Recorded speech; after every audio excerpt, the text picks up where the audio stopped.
Hi everyone and welcome to Bear Clooney Watches channel. I am Bear Clooney, Bear who loves watches, and on this channel you will not find Amazon links. You will not find hidden product placement. I am not going to sell you any amazing watch straps.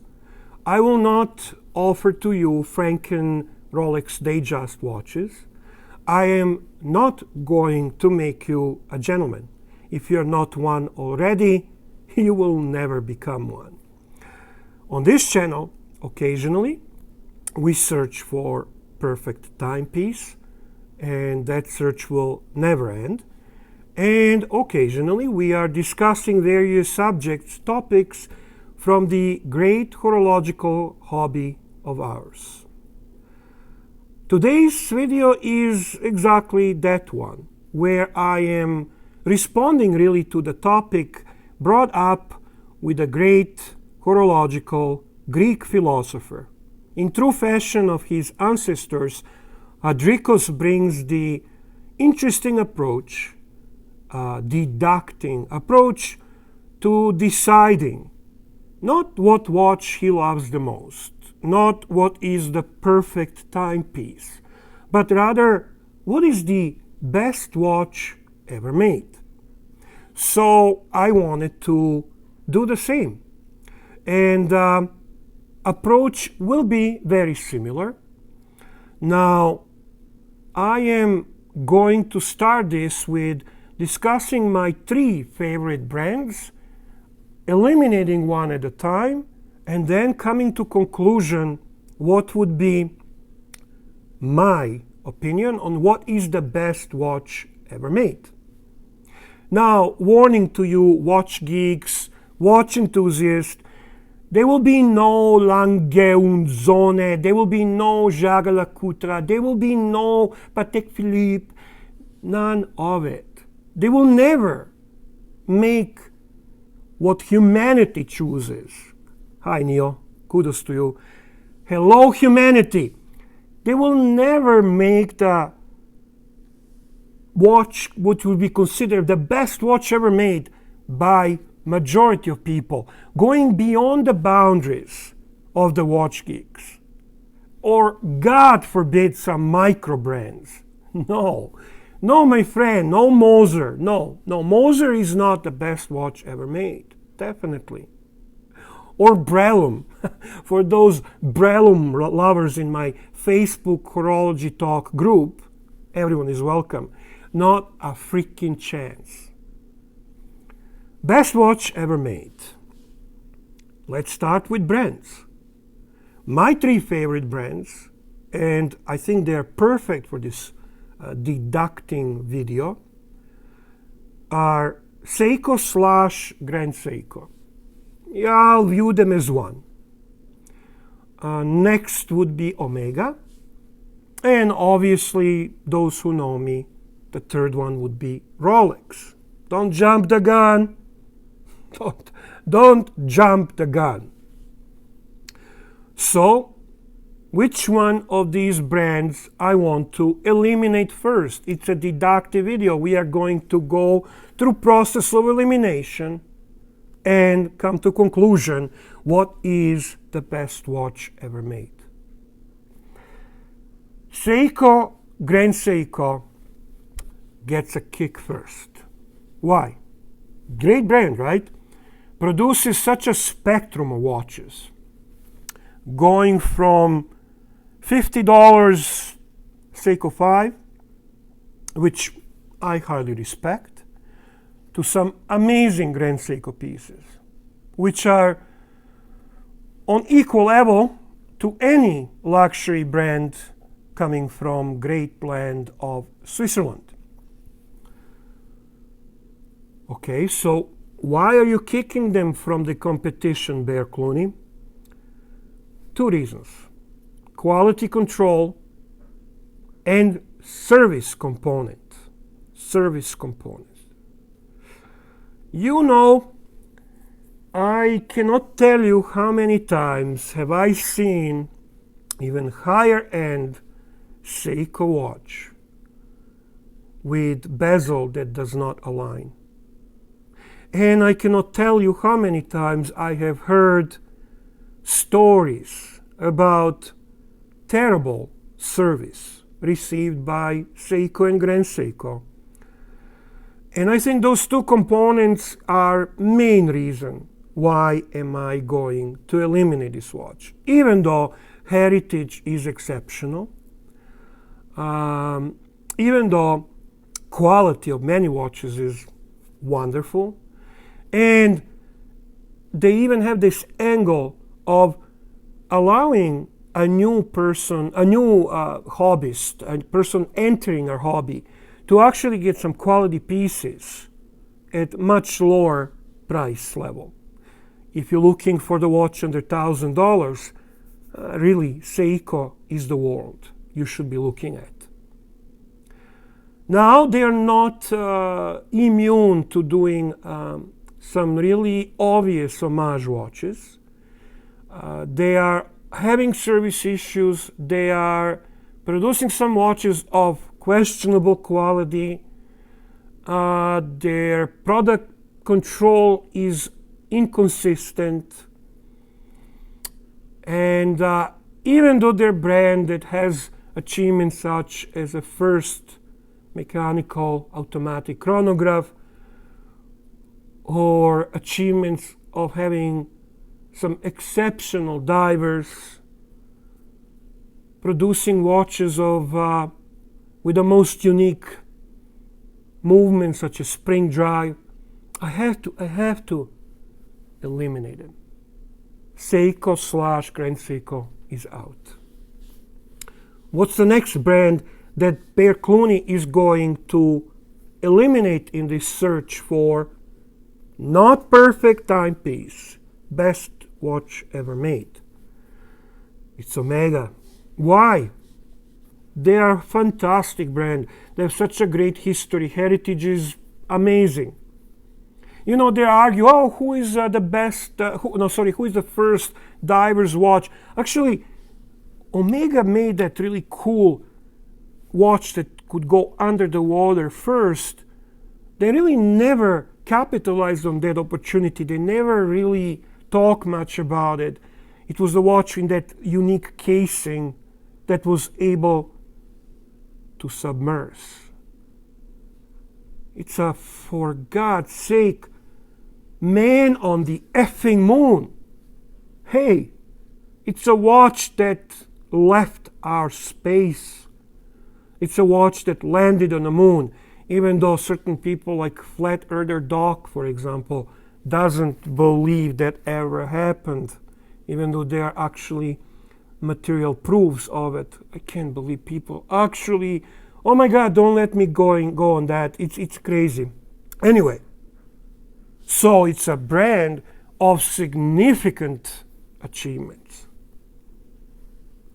So why? Why are you eliminating them, Bear Clooney? Well, it's a brand that does some things really weird way. They are creating issues with retention value. Is retention value important to the best watch ever made? Yeah, believe me, it is to many people. Is watering down your product an issue when it comes to Omega? Yeah, with so many editions of the same thing. Creates confusion on the market and ultimately reduces the value of the brand. It's a watch that, it's a brand that enters gray market willingly and devalues their product. I think that's a problem. So many limited editions.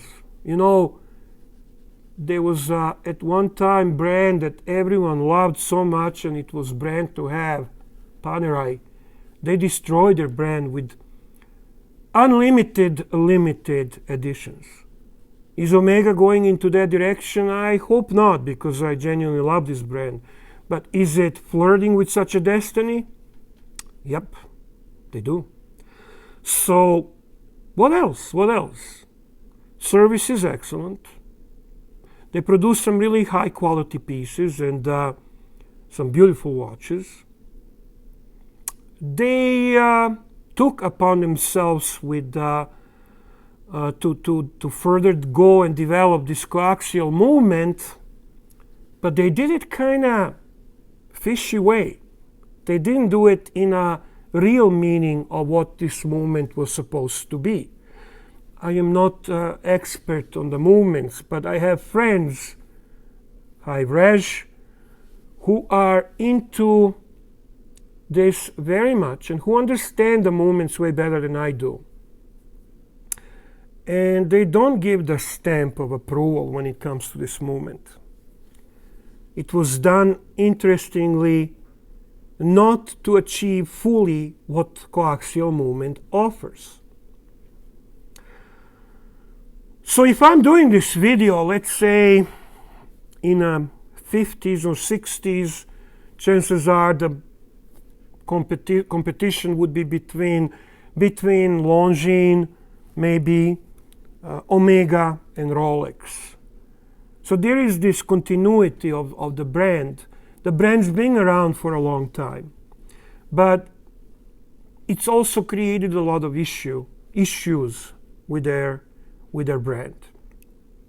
Quartz crisis, they survived, but they did some interestingly not very popular things during that period either. I don't know. Hey, it's my video, it's my deductive process, so guess what? Omega is out. That leaves us with Rolex. I guess no big surprise for those watching my channel. But in reality, Rolex is a brand that must be respected. I know that it receives a lot of hate and a lot of love in the watch hobbyist world. And I'm not using here watch enthusiast world, watch hobbyist world. It's a kind of group of people that has a very strong opinions. And now you will have a clash between those who love Rolex and you will have a clash with those who don't like, as a matter of fact, hate Rolex.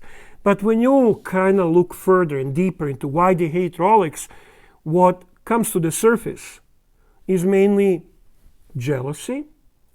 It has a lot to do with feelings, opinions, perception that Rolex is overpriced.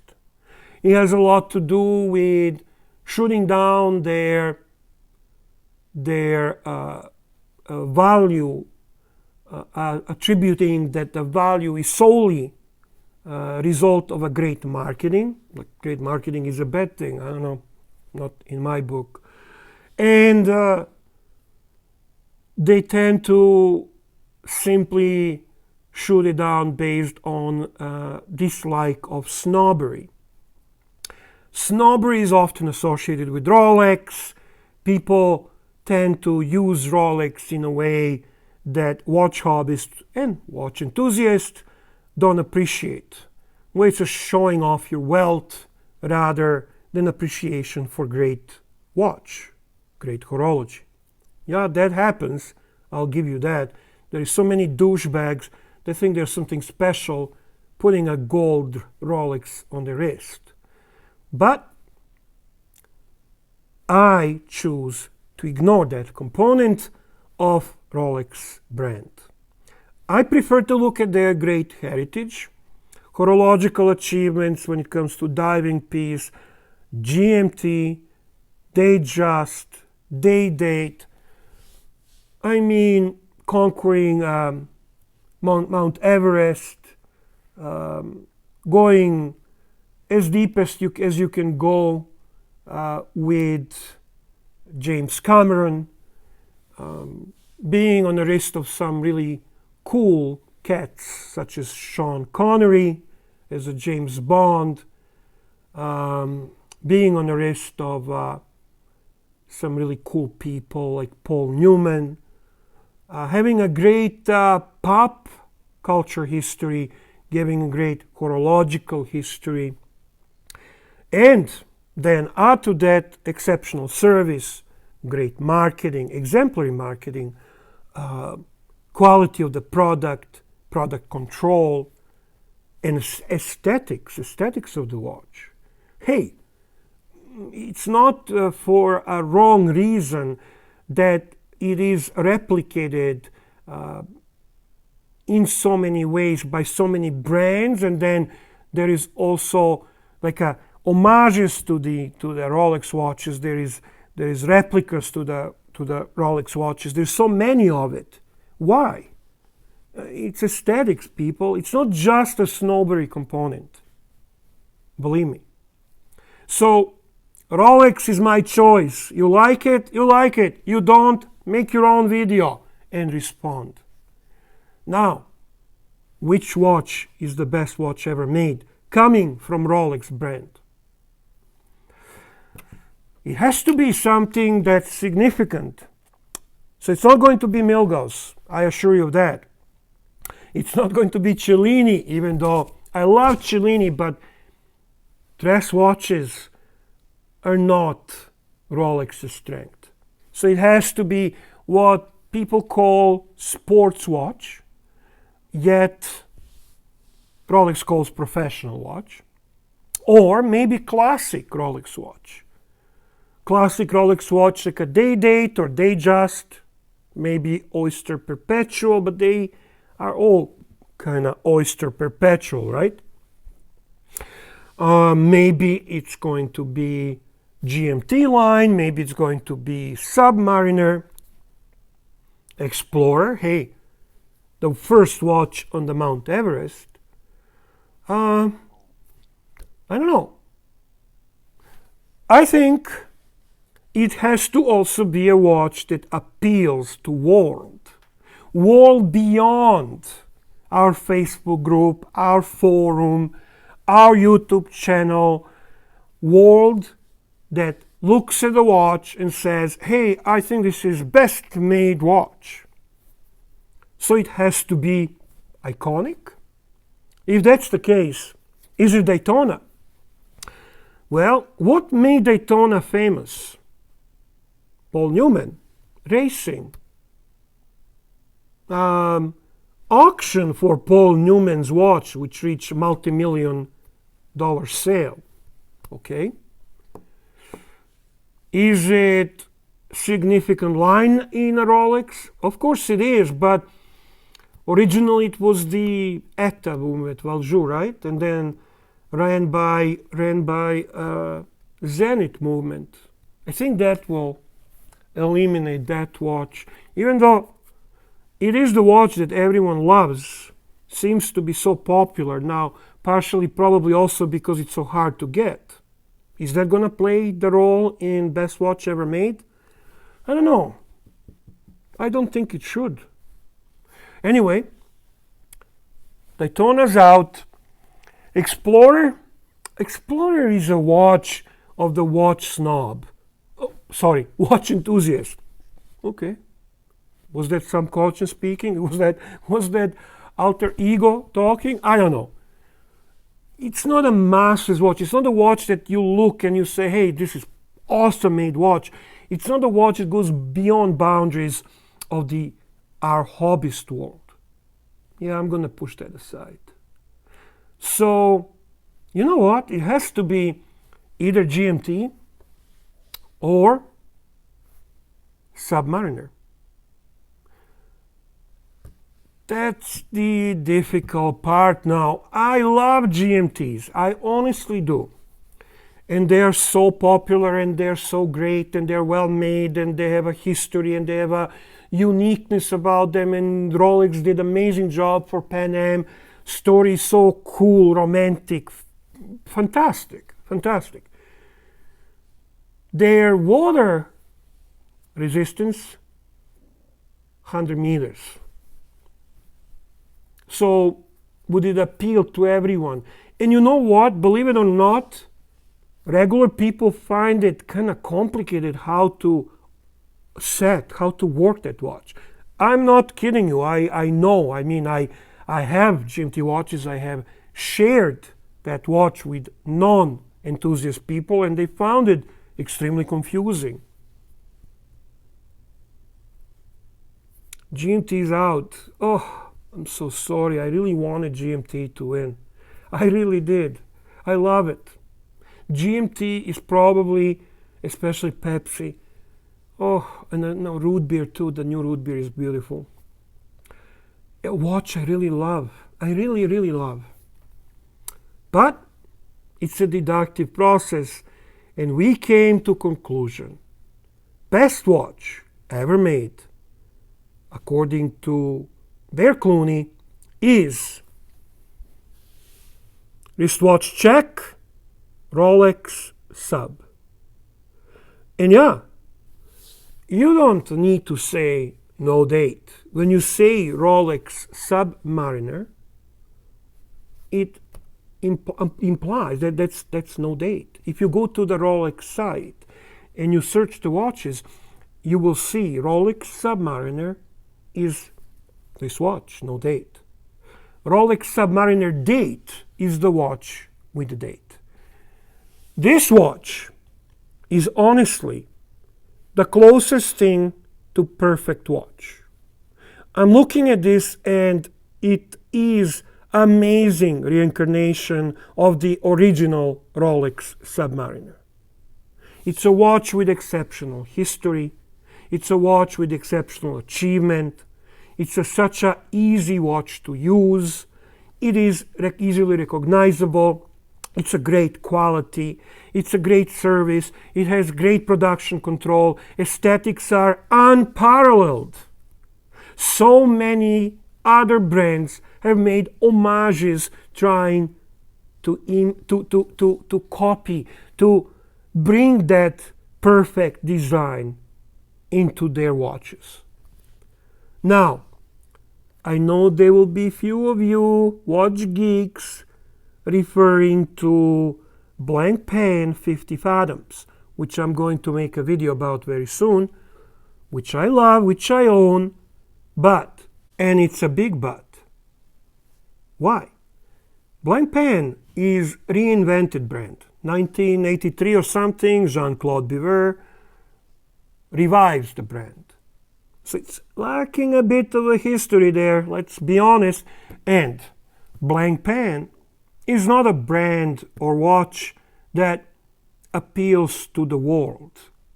It is truly a watch enthusiast appreciated brand.